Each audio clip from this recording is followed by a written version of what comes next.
Ifeoma Emenani. Yes. Yes, the organizer and the founder of Mega City Fairs, and she's been in the business for years. Hosting a fair is never an easy task. I tried it before and I failed woefully. Yes, and she's been doing this for years. So, Ifeoma, please, how have you been doing this? What's the secret of your success? Well, I had to look for a particular place where my vendors can make sales, network, create awareness, publicity, and visibility for the brands. And I came up with the malls. I had a partnership and collaboration with them. And by God's grace, the sky is our starting point. Yeah. So, in organizing fairs, location is key, right? Yes, it's key because the truth is this. It's painful for people to spend huge amounts of money to register for events.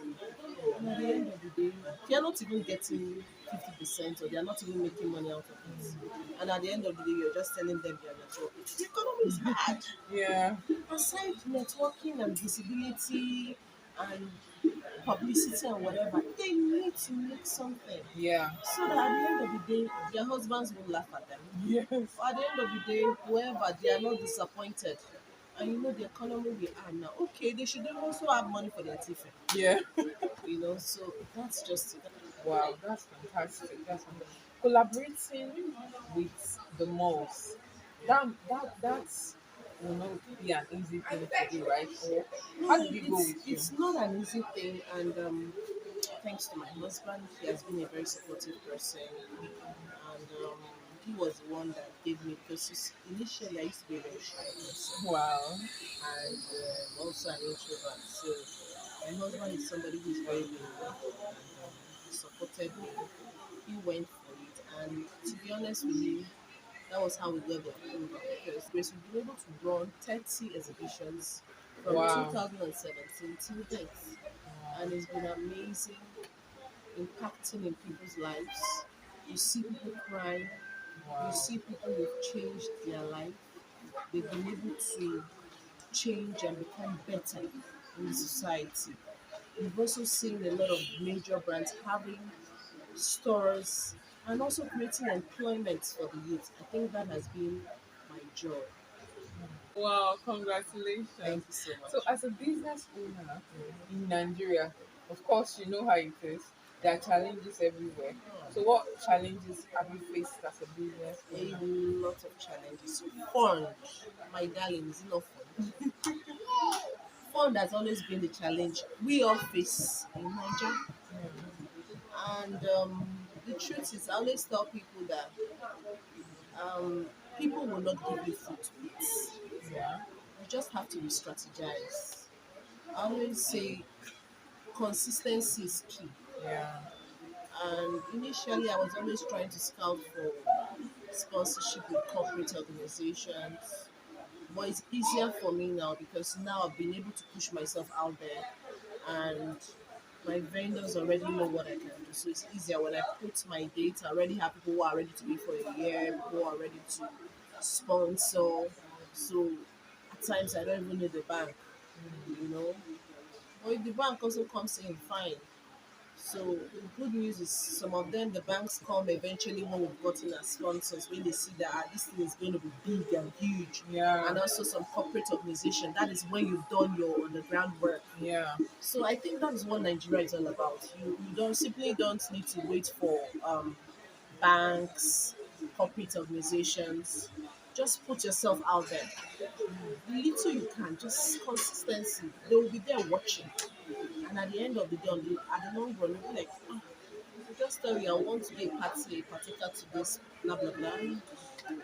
So, is fair organization a profitable business? To be honest, at times it's a loss. Just like especially when you don't have sponsors and you're running it with the vendors and few sponsors.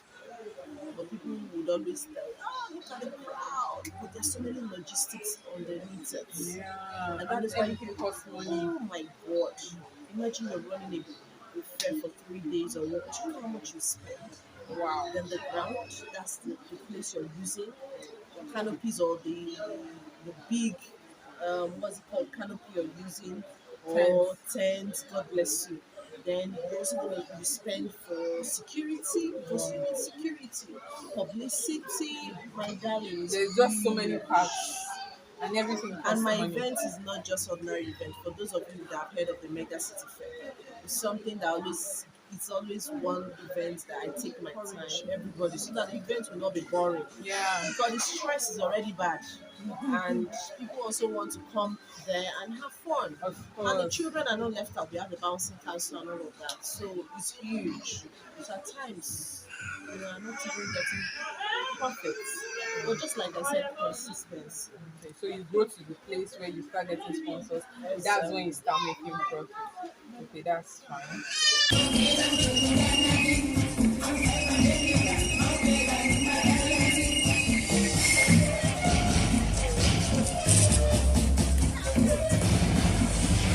But as a mother, wife, and everything, how do you think have you combined business? Like in Nigeria, when everybody expects you to be a superwoman. Mm. So how is it going? My sister is not easy. A mother of four. Hmm. It's not easy. Like it's been. But thank God my kids are. They're coming up. I have a nanny, so that one is always there. My last sibling too, taking care of my kids and all of that. So So it it's has not been easy. collaboration Yeah, and yeah. help. Get as much as you can. I'm telling. So if somebody wants to get into the business of fairs right now, okay, maybe the person has this vision. Oh, I want to organize fairs.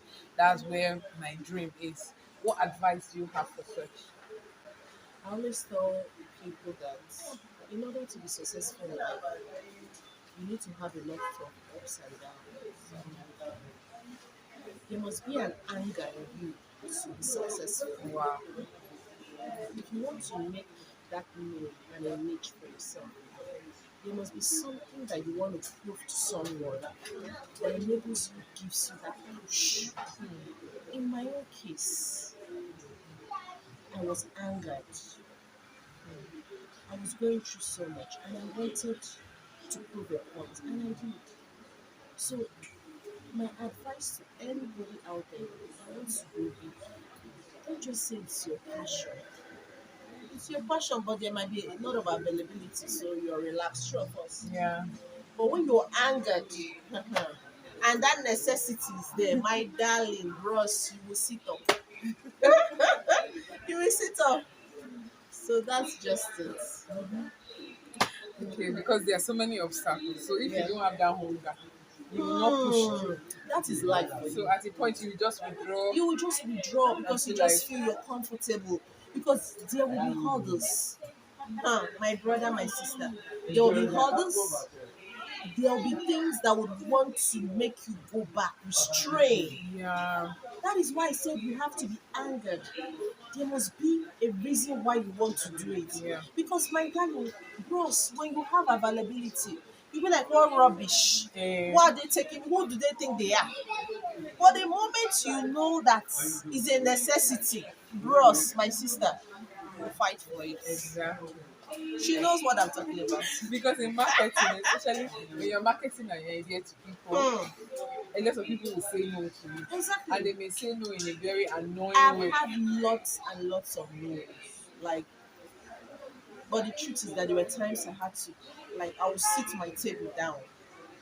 I'll carry the word of God, the Bible, and I'll start praying that this person I'm going to meet today, that let the Holy Spirit talk to that person. As I'm praying, there's this anger, and I'm telling God, my sister, God will answer that prayer. Because God in heaven knows that you're working so hard to get it. And that is why they say hard work pays. Yeah. So when you go every day, forget this my beautiful face now. That time I was very black. If you go to Mega City page, when you check Google, when you Google, you will see how tiny I was. That's to show you the painstaking process I went through.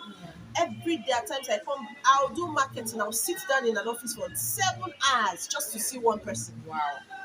And even when I've gotten to a level where I shouldn't be doing marketing, when I employ people, because they know I'm paying them, do you know what they do? They'll just come back, man, this person was very annoying.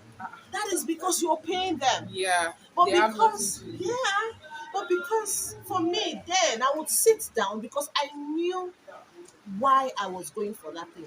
I knew the importance of it. I knew that I needed to get that person because that person was my goal, the key to where I was going. Yeah, But for those marketers, they will just come back and give you story. So the truth is, when you have a particular business, when you have a particular thing that you feel you want to push for, my darling bros, go for it. Because the yeah, truth is that nobody will do it as much as you, who has the vision, who has that God-given talent. My husband would always say, my wife talks a lot, and I will tell him, this my mouth is what is putting food on my table. yeah, yeah, And the truth is that I'm grateful to God that I'm using my mouth for something positive. yeah. Because assuming I was a housewife, maybe I could not become apropos. Gossiping. I'm telling you. So it's one thing to pull the crowd, Yeah. because in pulling the crowd, you made us know that location is key, right? To get the buyers to come. But how were you able to get the sellers together? Okay. Publicity, advertisements. Oh, We did a lot of road shows. We did a lot of road camp. shows. Yeah, we did a lot of campaign. I had then publicity on social medias. I did a lot of underground work. Wow. I did a lot of that. I went to different offices. My darlings has been others stressful, and I had to make these people understand the ideas I was putting on the table wasn't just jokes. Yeah. Because at times people might see some certain things on Instagram and Facebook, they be like they're scam. So these people need to see you live. I had to go there. Exactly. They needed to see me. I sat down with them. We had a one-on-one talk because I'm always very good with one-on-one talk. You will enjoy me when you see me one-on-one. I'm not really the social media person, but I have people who do it too and all that. So the truth is, to get the best deal was through advertisements, a lot of campaign, road shows. Thank God for social media today, and that's You know, just I needed to stress this point because, consistency. yeah, consistency. Because, you know, because of social media now, a lot of business owners feel like, oh, because I'm running Facebook ads, I'm running Instagram ads, I don't need to go out. No, no, no, you do. The truth, like the Igbos, I'm sorry to say, I'm also Igbo, but you have a particular set of people. If you keep doing your social media marketing without seeing them, you're wasting your time. You need to sit down with them, have a one-on-one interview. They need to understand the person they are dealing with. It's Exactly. not a scammer. But at this point where I am now, they already know me. They've seen me in their offices severally. They've been to my events. So my own case is different. Yeah. But for you startups, you need to go around and do the marketing. So that's key. Yeah. So what's the last word? These mothers out there who are relaxed and saying, my husband, do something for yourself. Yeah. Take him out, spoil him, will respect you. Yeah. Thank you so much. Thank you too. We're And so always put grateful. God first. I forgot to say that. God has always been the bedrock of every successful person. And without him, I'm nothing. Yeah. So thank you so much, Precious. Thank you.